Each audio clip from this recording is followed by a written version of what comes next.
எல்லாம் நம்ம ஃப்ரெண்ட்ஸு, ஃபேமிலிஸ்லாம் வந்து நம்மக்கிட்ட எதுவுமே எதிர்பார்க்காம நம்மக்கிட்ட ஜாலியாக பேசுவாங்க, விளையாடுவாங்க, சந்தோஷமாக இருப்பாங்க. ஆனால் இப்போல்லாம் யாருமே அப்படி இருக்கிறதில்ல. ஏன் தெரியுமா? உனக்கு வீடு இருக்கான்னு கேட்டு பேசுகிறவங்க நிறைய பேர் இருக்காங்க. உனக்கு எவ்வளோ சேலரின்னு கேட்டு பேசுகிறவங்க நிறைய பேர் இருக்காங்க. நீ அழகான பொண்ணு லவ் பண்ணுறியா அப்படின்னு கேட்டு பேசுகிறவங்க நிறைய பேர் இருக்காங்க. ஸோ இது அவங்க மேலே தப்பா, இல்லை நம்ம மேலே தப்பா, இல்லை இந்த சொசைட்டி அப்படி தான் இருக்கா? அதெல்லாம் நமக்கு தேவையில்லாத ஒரு விஷயம். ஆனால் ஒரு விஷயம் அவங்க சொன்னதில் எல்லாம் காமனாக இருக்கிறது பணம், காசு.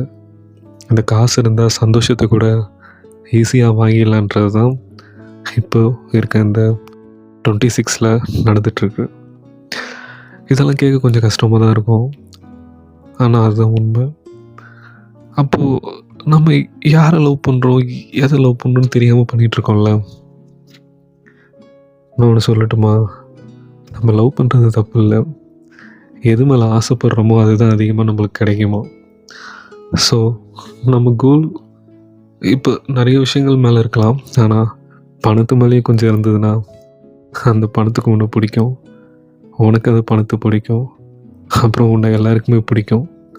இதுதான் இந்த உலகத்தில் இப்போ நடந்துகிட்ருக்க ஒரு விஷயம்.